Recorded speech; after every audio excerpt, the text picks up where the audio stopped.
Well, good afternoon, everyone. I'm Catherine Boyle from Key Ministry. Thank you so much for joining us today on this webinar. And I am delighted to introduce Yvonne Borquist to you.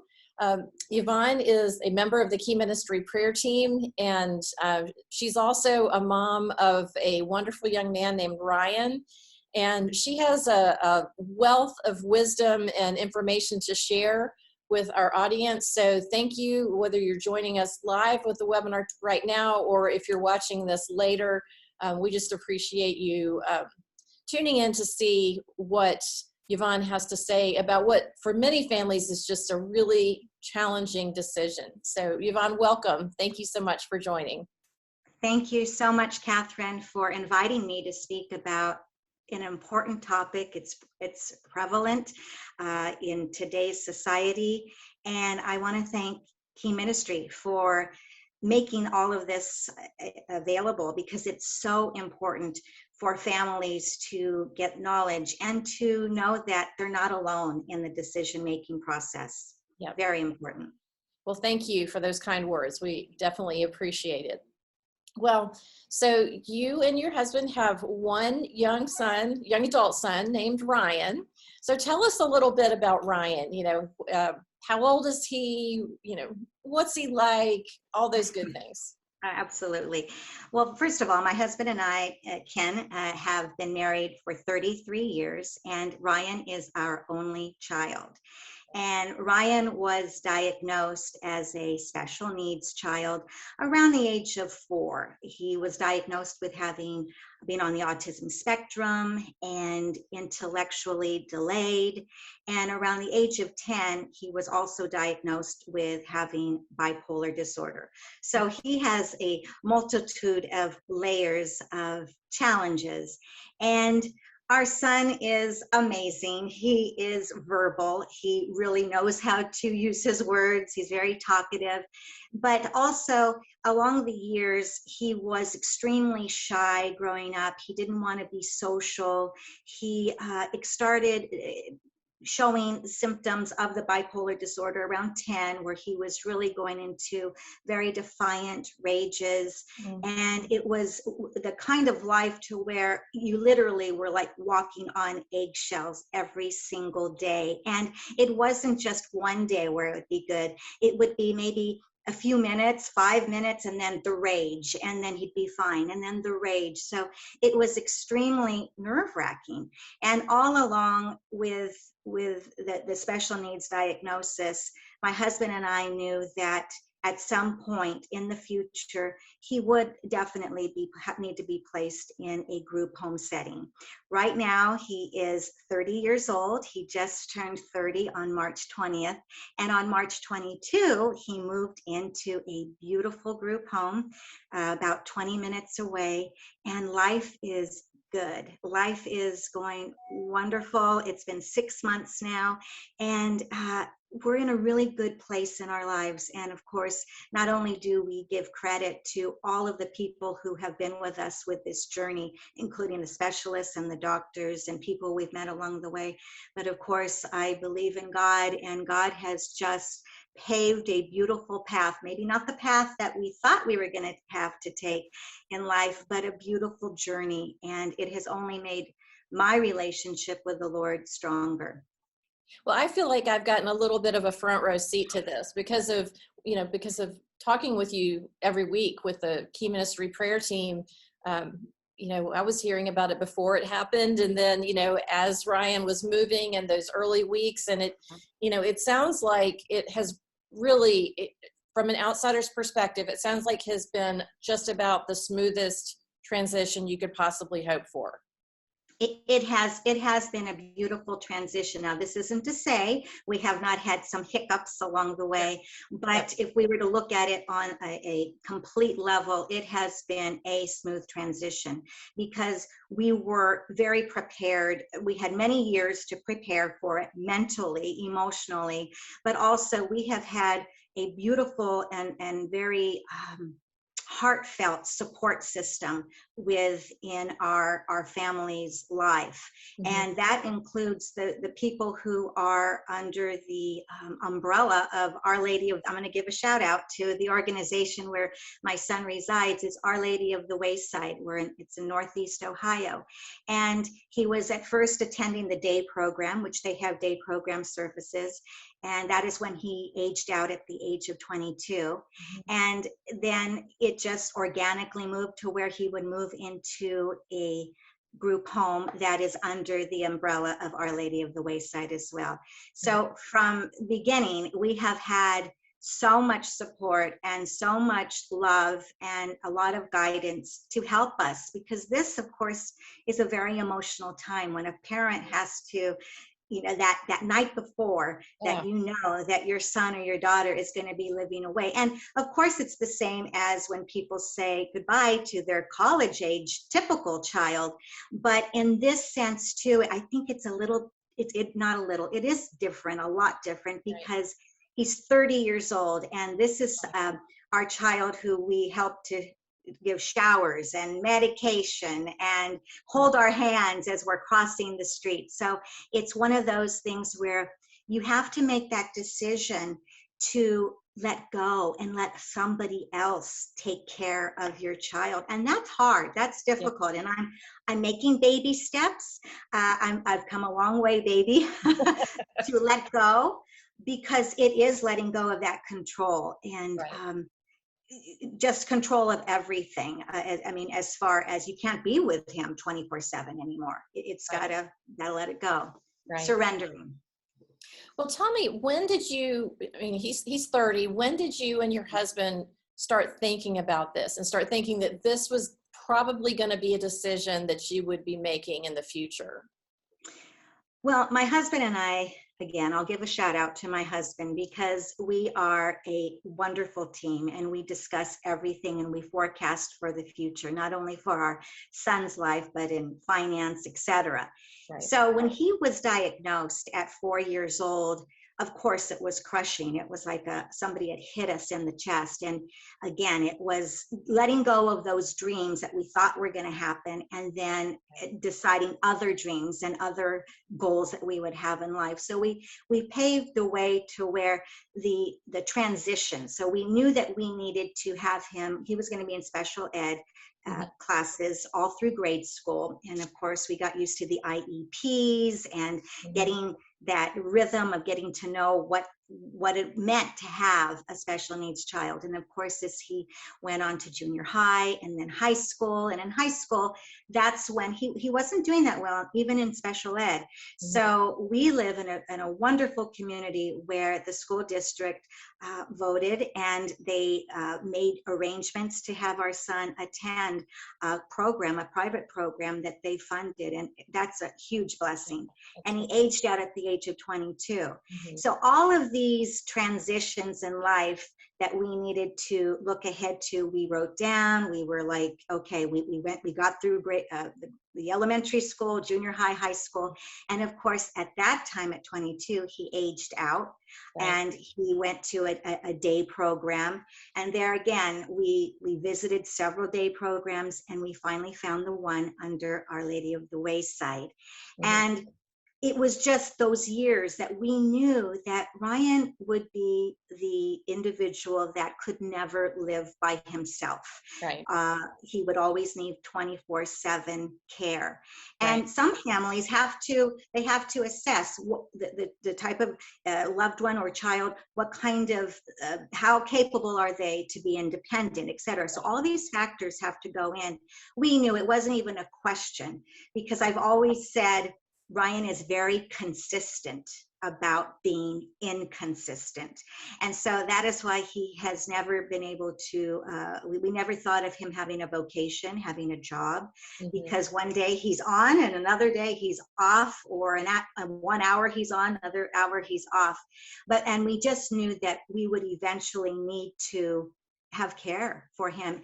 And the deciding factor, we didn't have to decide, but one of the moments that my husband and I looked at each other is when Ryan was around 12 years old, and we were at the grocery store with Ryan, and Ryan was in the middle of us. We were in line waiting to check out.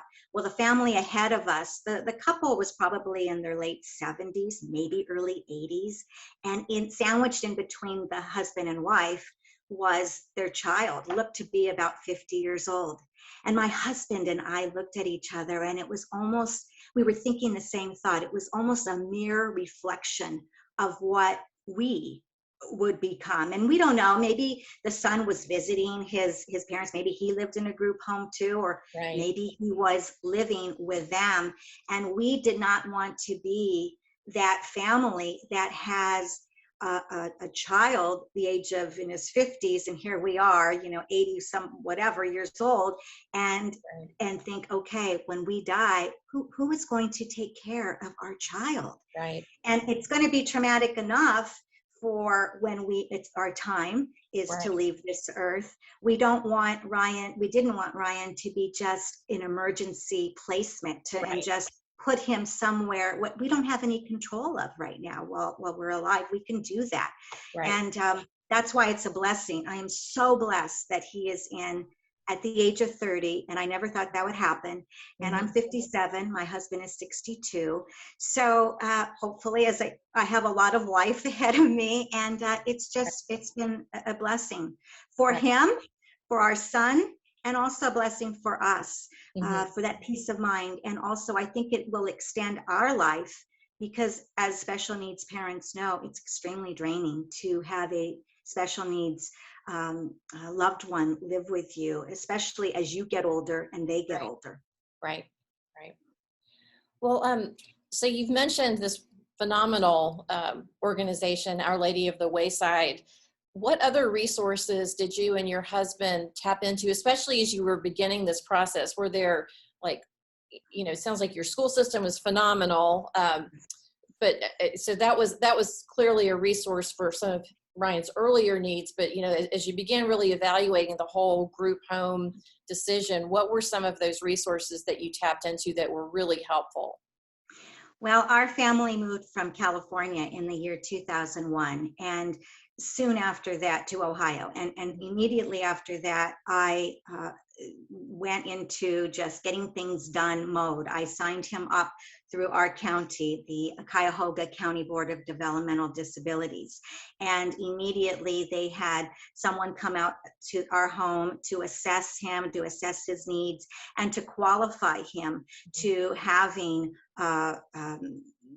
disability, so he could receive services and receive family support services, or receive classes that he could attend for therapy, etc. And also at that time, they put us on a wait list for a waiver for group home placement. And I can't even remember the number, but let's just say a lot of people were ahead of us. And it was daunting. And my husband and I looked at each other. How old was he at that time? Well, at that time, he was, when we enrolled him, he was a little over 10 years old. But so they put you on the list when he was 10? Yes, about between 10 and 12, I want to say. We moved here at the age of 10, so I want to say between the age of 10 and 12. And we were put on this list. And of course, in our minds, we're thinking, okay, well, he's 10, 12 years old. We've got a lot of years ahead of us. But we saw all these numbers ahead of us, and we're thinking, wow, there's a lot of people ahead of us that are going to be receiving group home placement. But it was recently, like 5 years ago or so, that it changed how they were giving out the waivers. No longer was it on a number that you were given on a waiting list. It was based upon the individual needs of the family. So that changed the dynamics of the waiver. So getting back to was that just in Ohio, or was that nationwide? It changes. Every state is different, and I know different counties are different too. So that is one thing that I highly recommend, is if you are, especially for young families who get that diagnosis, your child has special needs, first of all, contact your local developmental board of disabilities and have an assessment and get your name out there, get your child enrolled in that, to where you have these plans, these stepping stones in place for your child's future. And you also have a representative, a support administrator assigned to you, who is basically going to hold your hand along the way and recommend things and keep abreast of everything that's happening too, because laws change, as we know, protocol changes within organizations, and keep records. I mean, write everything down, get a big file cabinet, et cetera, because you're going to need it, and just have it for that specific child. And because you might have more than one child who has special needs, and just always document everything. Right. And don't be afraid or don't be intimidated. If you don't understand something, ask. Mm-hmm. And don't feel that your question is like, I don't know if I should ask it. If you feel compelled to ask a question, ask. And if you don't understand, ask to have it be repeated again. And don't be intimidated by people who have titles in front of them, because you have the biggest title of all. You are the parent Right. of your child. That's and right. so advocate for them, and never lose hope. Never lose hope. Well, I just want to insert here, if you've got a question or a comment, definitely add that in the chat and we'll work that into this conversation with Yvonne. So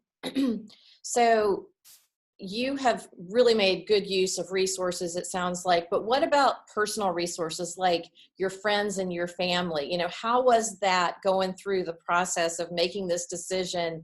Did you have a group of friends who supported you, or did you make a new group of friends who had the same kind of experience, who became an important support for you and your husband?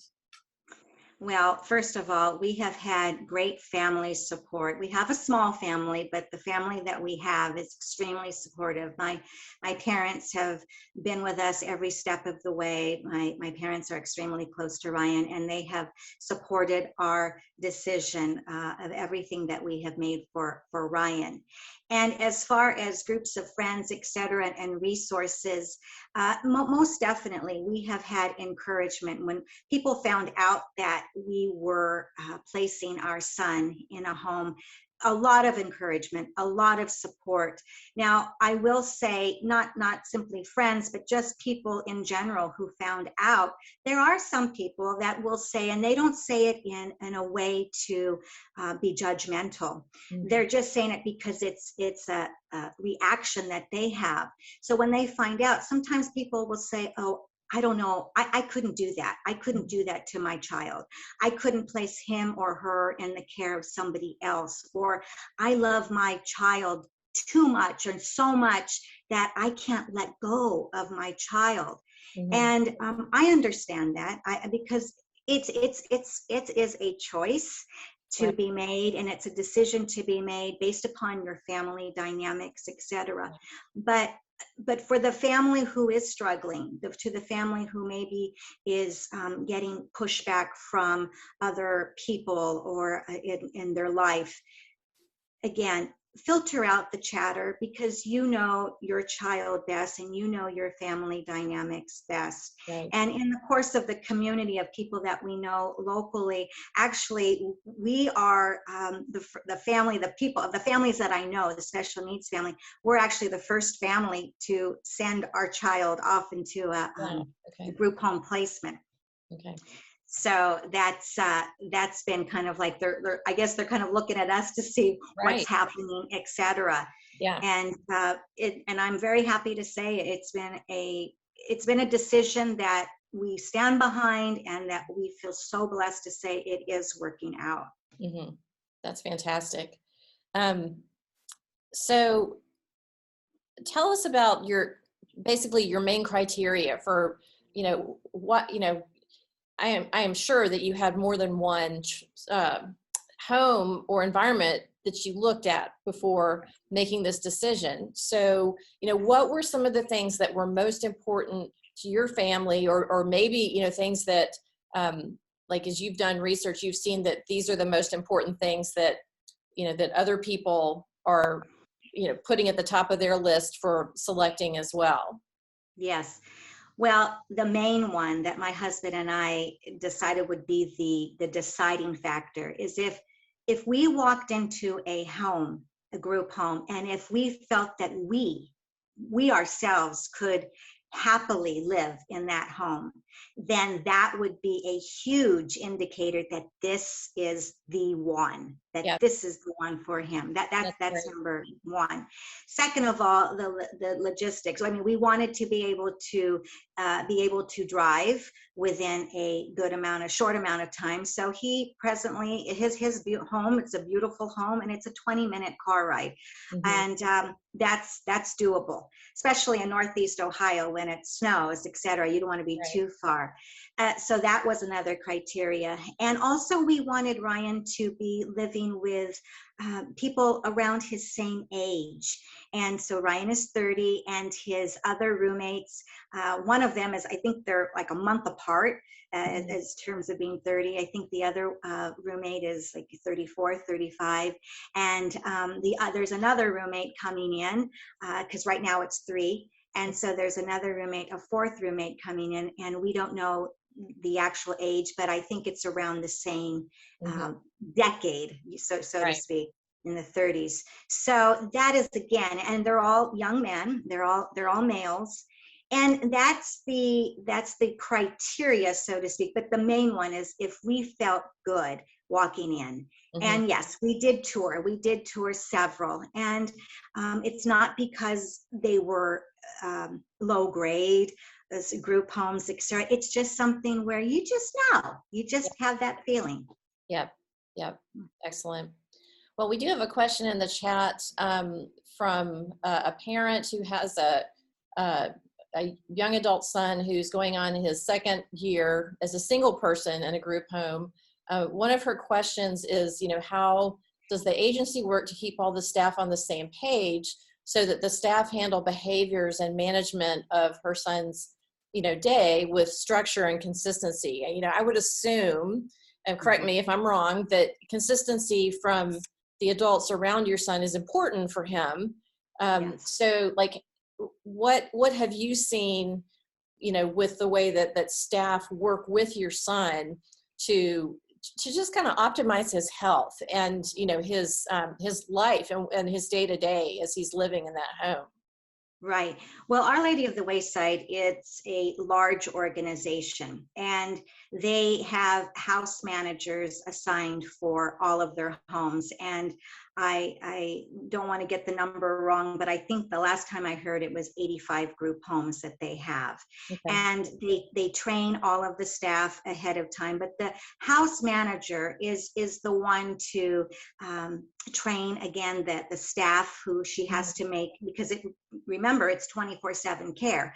So there's always has to be staff on at the same time that the residents are there. And everything is documented. I mean, they have paperwork after paperwork, information after information about each resident with the medications. And as far as the medications, because my son has to have medication in the morning, afternoon, and evening, and that is not uncommon for that to happen. But they are trained to give the medication. They are trained to sign off on the medication, write the information down. Everything is documented. And as far as their quirks, their idiosyncrasies, what favorite foods, etc., it's all there. So it's comforting to know that. And I will add, if I may, the feeling, the reason why I have so much joy now that I know that our son is placed in a group home is that if my husband and I were in an automobile accident today, and if the Lord said, okay, this is the day you're leaving this earth, then I know that Ryan is already established, and the staff know him, or it's written down there, and they know how the medication, Right, etc. They know all of that. right. So there again, that is a gift to Yeah, have. It's peace of mind, the gift of peace of mind. yeah. I mean, I know that a lot of families, particularly, well, especially where there's multiple children in the family, you know, if they grow up with the sibling who has special needs, a lot of times they just kind of naturally fill that role as they age with the sibling. And for a lot of families that works, but obviously in your situation, you know, where your son was, you know, a only child, you know, there's some other decision that needed to be made, whether it would have been placement with another family member, or you know, this kind of decision. So you know, it is so wise to think ahead, because like you said, anything could happen. And I mean, that would be just, you know, kind of the worst case scenario if you had to make that decision in a hurry. So are you there, Yvonne? You're frozen. Well, I'm hoping that she's going to join back on the conversation here. All right, here she goes. She's back. Okay. Oh, So Kathy, technology. you'll have to repeat that last thought because. Okay. Wow, it was me. Oh no. And I'm at my church. So normally this doesn't happen at my church. No, I was just saying that, you know, it is so important to make decisions ahead of time when you don't have like that natural flow already kind of built in. You know, in your case, in a family where, you know, Ryan is your only child, and you know, maybe your relatives are from far away since you guys moved from California. So anyway, I just think there's so much wisdom in that. Also, to that point, to your point, Catherine, on saying that, is yes, that's so true, that siblings, if they are able to take care of the special needs loved one. However, you have to also think of, what if something happens to them, a sickness, Exactly. an illness, etc. The dynamics of the family change. And so that's why, if they can, the loved one can break away from the family, as far as the family taking care of them 100%, obviously still have them in their life, but if they have an organization, a group home, then it's completely where you have that 100% peace of mind. Right. Okay, got a couple other questions in the chat, so I'm gonna read those real quick. So one of the questions is, you know, a mom of a adult daughter who's intellectually disabled and nonverbal, and she's asking, you know, can you visit the home at any time, and can Ryan come visit you for a few days, you know, and how does this work? Absolutely. We would not have our son in a home where we could not visit, or have him come to visit us. And yes, first of all, we have communication, just like, you know, in real estate, location, communication. And the communication that we have with our house manager, it is just so beautiful, because she texts us, she sends us pictures of things that they're doing during the day.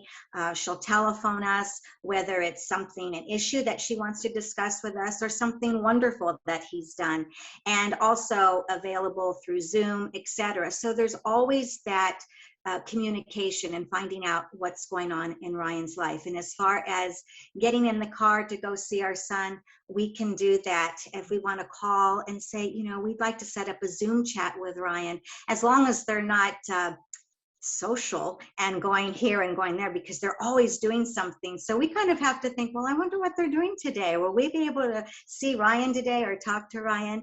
And he definitely visits us. As a matter of fact, he's coming home tomorrow. My husband's going to be picking him up tomorrow at 11:30, and he'll spend the whole day with us, spend the night, and then take him back to the home in the afternoon. And my dad picks him up in the morning on Saturdays. A lot of times they spend half a day with each other. So not only does he get the social with his house, like I said, they're always on the go with activities, but also he sees us. So we always say to him, he has two homes. He has his beautiful home over where his group home is, and he has his home with us. And that's, again, a blessing. So we've got a couple other questions in the chat, but I want you to definitely talk about how you approach this topic with Ryan, how you prepared him, and and what his response has been as he's been living in this new place that was a quite different arrangement than anything else he's had before. Yes, well, that's a very good question, and I'm going to summarize it as much as I can, because Ryan has always been resistant to change, and he's extremely close to us. And of course, he's an only child, so he's got that to where he's very much clingy over the years. And having said that, when we found out that we had an opportunity to place him in a group home, we started kind of dropping little nuggets here and there and saying, oh, you're a young man now, and daddy lived with his roommates at such and such age, your age, etc. Mommy, because he still calls us mommy and daddy, lived with her friends at such and such age, and we would have so much fun. And we didn't say you are, we just kind of said you would have so much fun. Right. And then quickly, in 2020, that was when he moved in. This was literally pre-pandemic. It was in the month of March 12th. It was a Thursday, and he went for his first evening. Now, keep in mind, he had been visiting the home for a few months to have like pizza parties, etc. But this was the official move-in, and he was happy, and everything was going great. And then we got a call on March 12th in the evening saying everything was going to be shutting down. And we had that choice. They gave us that option. You can keep him here in the home, but you can't visit him, and it would be quarantined. And it was a no-brainer. We went and we picked him up on Friday the 13th, and we brought him home. And he lived with us for a full year until he moved back. Now, when he moved back the second time, there was a little bit of like hesitancy, but not bad. So he's been able to transition fairly smoothly.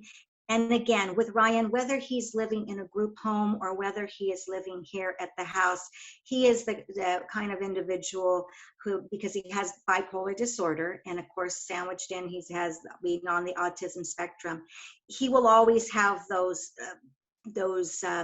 bouts, so to speak, of just having maybe a meltdown here and there, or yelling for about 5 minutes. But the staff know to redirect him, and they've been very successful in doing that. So yes, he is able to visit us and then go back home. And at first we were nervous about that, because we were thinking, well, the very first time that he comes back home, is this going to be like mixed messages, and is he not wanting to go back? But yeah, he visited us last Thursday, and he went back, and he did fine. So and then again, Catherine, when a child has moved out, and that enables the parent to re-energize themselves and to become whole again. Because now when we see Ryan, or when he comes to visit us, we have energy, and we want to focus all of our attention on Ryan. And my husband said something kind of funny. He said, we'll never be grandparents because Ryan is an only child, and we don't see that he's going to be having children. He said, but we're kind of like the grandparents now. We have that role to where as we see him and we get to do fun things with him, and we have energy now. We don't feel drained. We can focus our attention on him and just enjoy him 100%. Yeah, that's fabulous. All right, a couple more questions in the chat. Let's see. Asking if the funding for the group home is through Medicaid. Is that the medical or Medicaid waiver that you referenced earlier? Yeah, yes, and forgive me who's listening if I get this mixed up, but we received the waiver from our local developmental disabilities.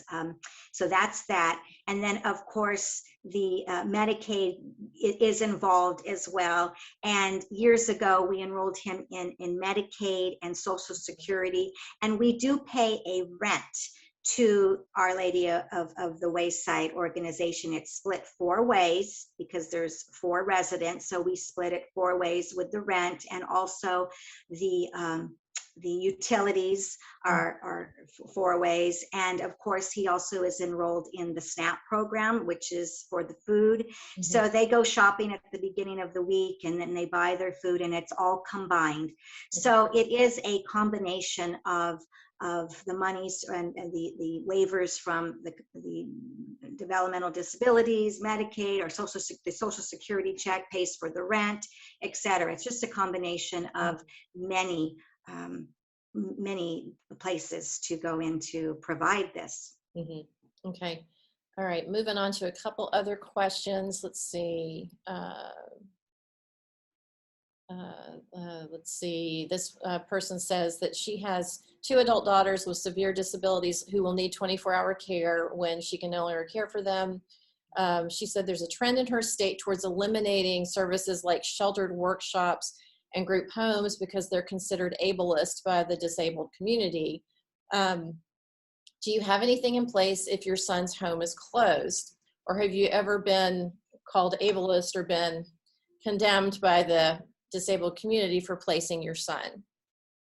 There's a lot, there's a whole spectrum, you know, borrowing from autism spectrum, there's a whole spectrum of views on anything around parenting, in particular anything with disabilities. So I would just say you just have to let it roll off your back.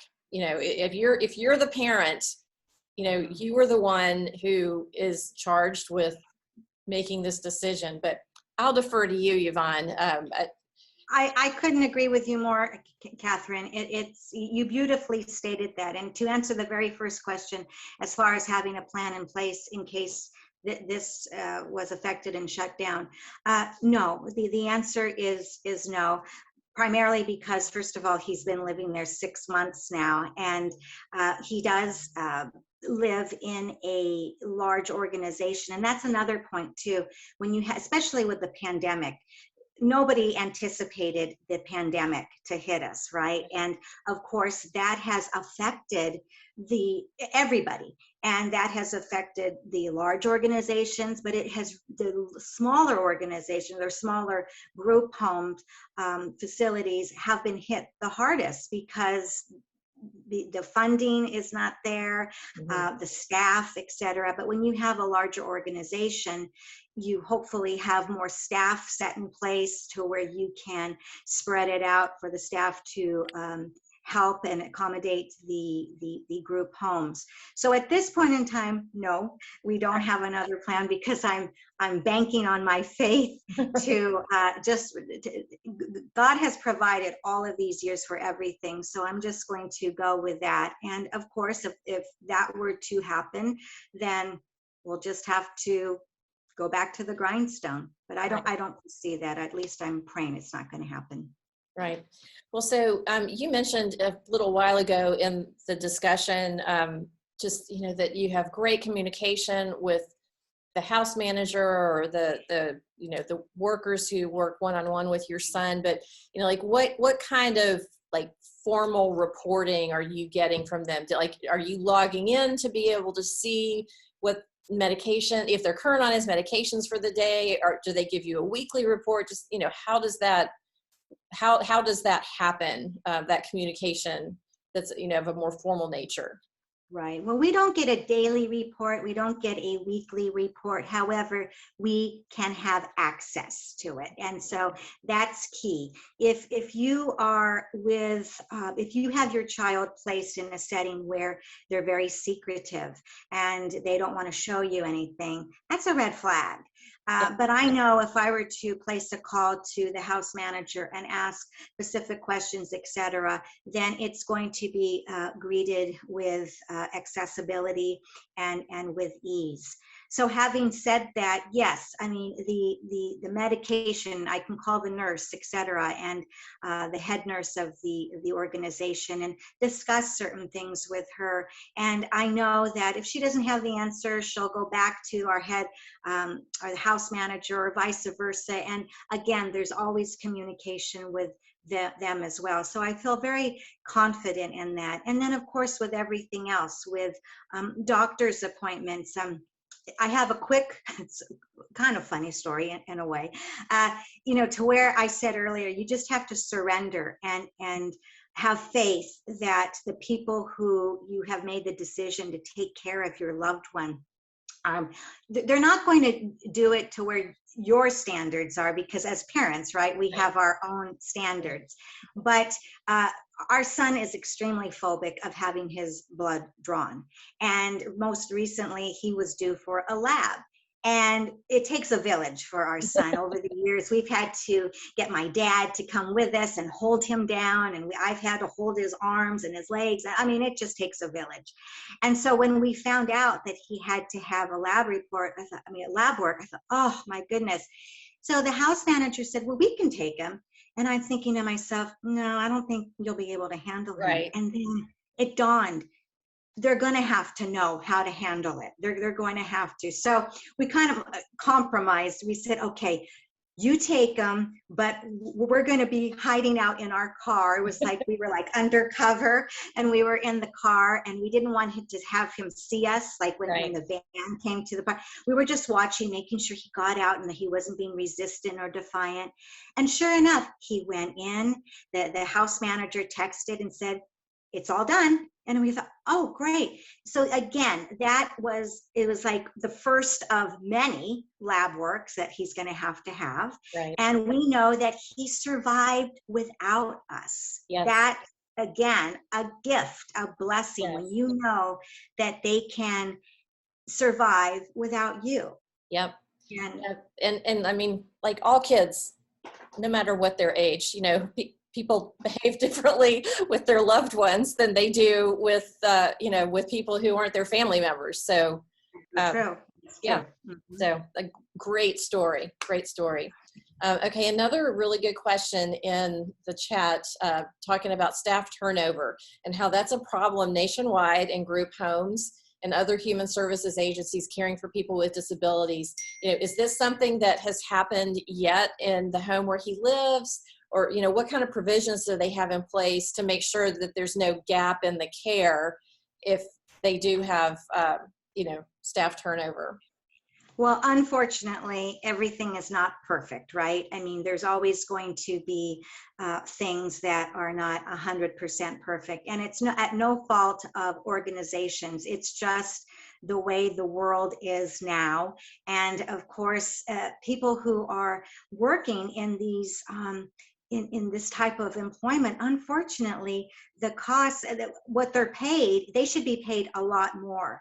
And unfortunately, this is not the case. So you are going to have staff turnover. You are going to have to where they're having to train people again and again and again. But I do know that Our Lady of the Wayside has employment fairs where they're seeking for people, etc. But unless my husband and I have said this, unless we were to win the lotto and become multi-millionaires, we don't have any other choice right now. I mean, because, and what I'm saying is, yes, could we just take him out of the home and have him, like we said, have him live with us? But we could do that. But we want to be able to have him living in a group home now, to where we can see how things are going. We can see who the staff is. We can see how his room looks like, what he looks like, how his demeanor is, etc. And that's why it is important for us to surrender and realize that not everything is going to be 100% perfect. Right. Yeah. And I And mean, that's hard to do. That's hard to oh, do. for sure. Yeah, no doubt. You know, and it's, you know, it's not the same, but you know, to your earlier point about, you know, your husband could be in a car accident and, you know, die tomorrow, or one of you could. And I mean, that would be kind of an analogous situation, you know, if he was still living with you, where, you know, there was a significant disruption in the care that he was able to, you know, receive even from his parents. So yeah, I mean, there's, yeah, Yep. that's just Or real. even an illness could happen. Right. You know, my husband and I could be Exactly. diagnosed with something, anything. At least we know he's established over there now. Right. Well, a couple other questions. So we've only got 14 more minutes till the top of the hour. Thank you so much, all of the people who have been commenting. And I just want to say this because Beth just added that Baypres loves the Our Lady of the Wayside staff, and they've been bringing Ryan and his roommates to church, and it's been a huge blessing to them. So, Well, Beth, I thank you for saying that. And let me just, again, put in another high five to Bay Presbyterian Church. Ryan has been involved in the special ministry for many years now, and he is in the adult ministries for special needs called In His Image.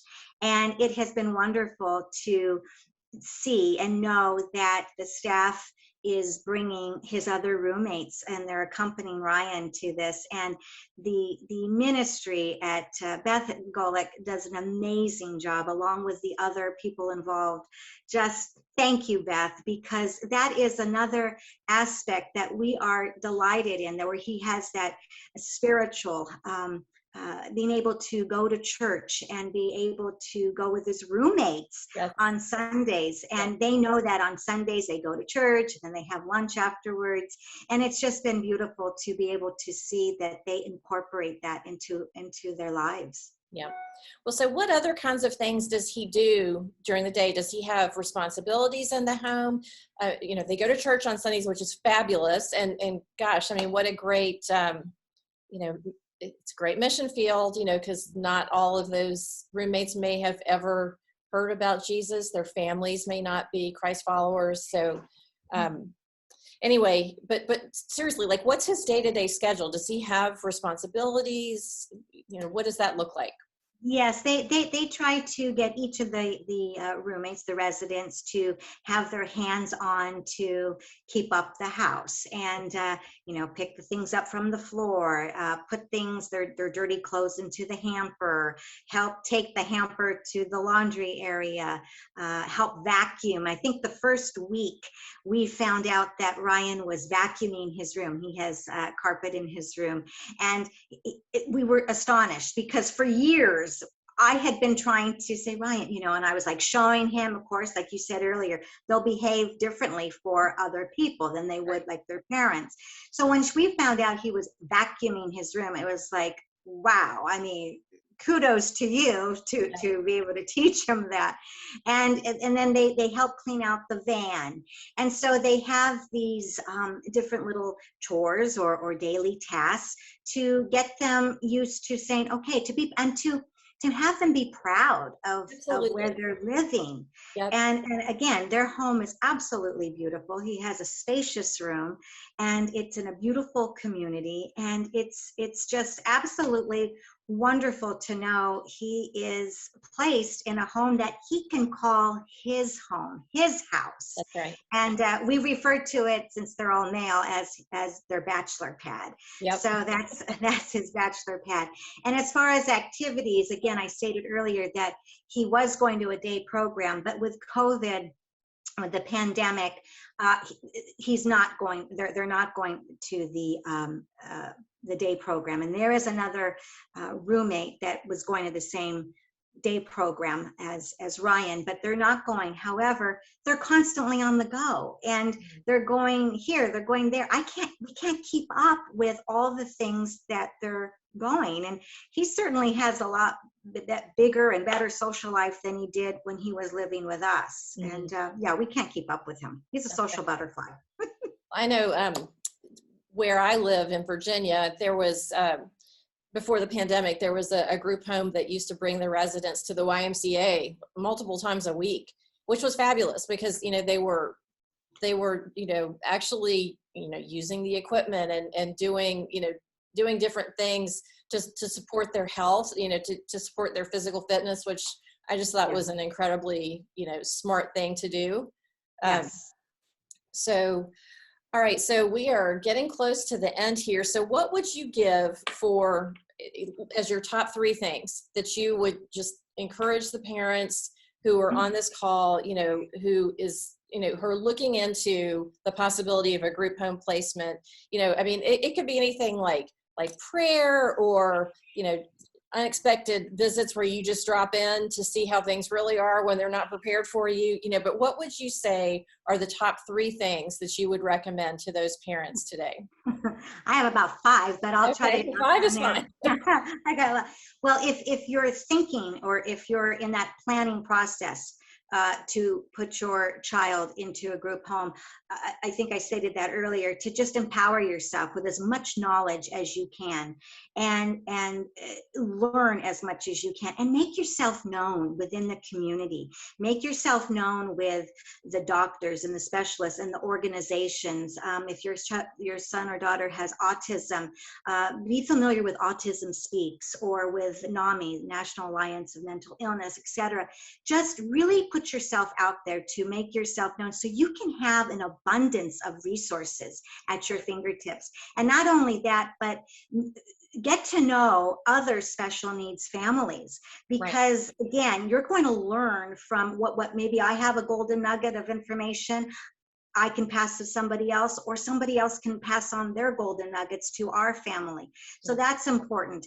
And once you have established your son or your daughter in a group home, again, as I said, communication and knowing to surrender that. Don't be over controlling, and give respect to the staff, because the staff is trying their hardest to make your son or daughter's life happy and full and rich. And you don't want to meddle too much in there. And that's something truly that I have grown in that aspect, because it was hard for me. It was really hard for me to let go. And again, don't give up. Advocate. And if you feel as though you're having doors slam all the time, or you're not able to make any progress with a group home placement, and you're just coming up against a wall, continue to just try again. And I think I said this today in today's prayer, Matthew 17:20, faith as small as a mustard seed can move mountains, and it certainly can. Don't lose faith, never lose hope, and continue to advocate and continue to, again, keep your records, write everything down, because the more information you can give about your son or daughter, if they're going through a rough patch and if they're exhibiting symptoms to where you might feel that this might qualify them even more so to get into a group home, do it. Videotape them.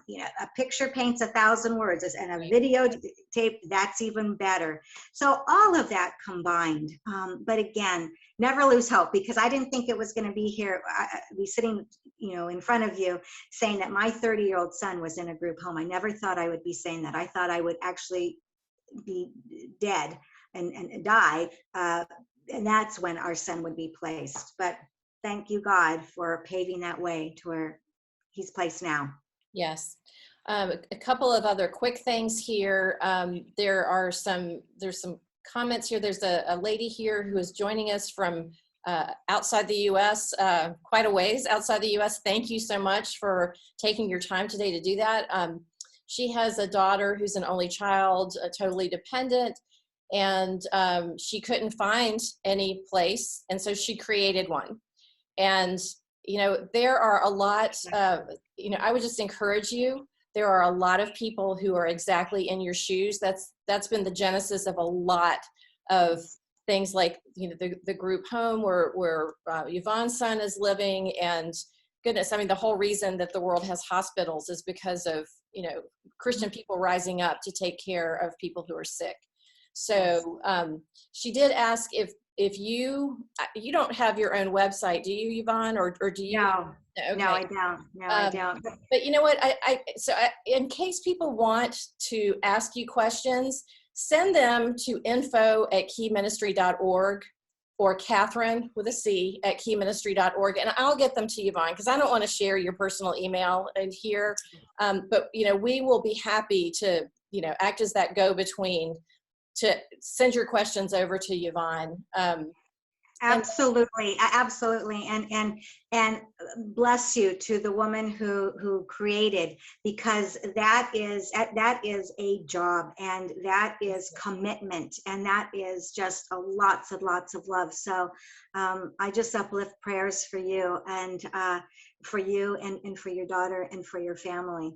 And definitely, if anybody has any questions, as Catherine said, I'll be more than happy to answer, and we can get together and just answer any questions that weren't addressed today. Well, this has been a phenomenal conversation, Yvonne. Thank you so much for all of your just your wisdom that you've poured out here. I think there's just so much that can be gleaned, even though we didn't get to the point of really talking about what churches can do to support families. There is so much that church leaders can glean from this conversation as to how they can come alongside families and help them with decisions that are life-giving for everybody involved. Absolutely. And if I can say like 30 seconds, sure. Right? Yep, 30 absolutely. seconds, just to say that I wanted to also say that I gave myself, when it was the first night that we took him to his home, and it was around 5 o'clock in the afternoon, and the house manager said to us, "Oh, are you going to go out to dinner now?" or what have you. And I said, "No, we're going to go home." And, everybody handles things differently. And my husband was very sad, and his heart was like, "Oh my goodness." And we knew it was the best decision for him and for us. But he watched the news, and I knew that he wasn't concentrating on the news. His mind was on our son. But I went upstairs and I literally, I started crying. Like, sure. we weren't even out we were half a block out of his development, and I was crying for 3.5 hours. But I gave myself permission to grieve. And it wasn't just grieving, or it wasn't even crying or tears of grieving. It was all the years, all of the IEPs and the specialist appointments and the meetings, etc., that led up to that one moment of letting go. And I cried, but then I stopped crying because I realized, after 3.5 hours, I realized that this was the ultimate gift of love that was going to be continuing on even after we're gone, to make that decision. And it was a gift for us as a married couple, and for us as individuals, so we could again have add longevity, hopefully, to our lives, because it's probably going to make us physically healthier and emotionally healthier. So I just wanted to say that, because there is a process of grieving, because it's a different transition. But allow yourself give yourself permission and grace. Don't try to be like superhero, because it's okay and it's normal. It's so normal, and it's so needed. You need to shed those tears. Absolutely. Well, thank you so much. I'm glad that you worked that in, because that is an important point. And, a lot can be gleaned. Church leaders, families who are watching, even if your family doesn't have special needs per se, there's so much that can be gleaned from those areas of suffering. It has a lot to teach us about the goodness of God. So. Absolutely. Yes. Thank you, God. Yes. So it is the top of the hour. Thank you so much for joining us. Again, if you have a question for Yvonne, reach out to me, Catherine with a C, at keyministry.org, and we will get your questions sent over to Yvonne. And as always, bookmark our events page to see what we've got coming up next. Thanks so much for joining us, and we'll see you again next time. Thank you, everybody. Thank you, Key Ministry. Thank you, Catherine and Beth. Bye-bye.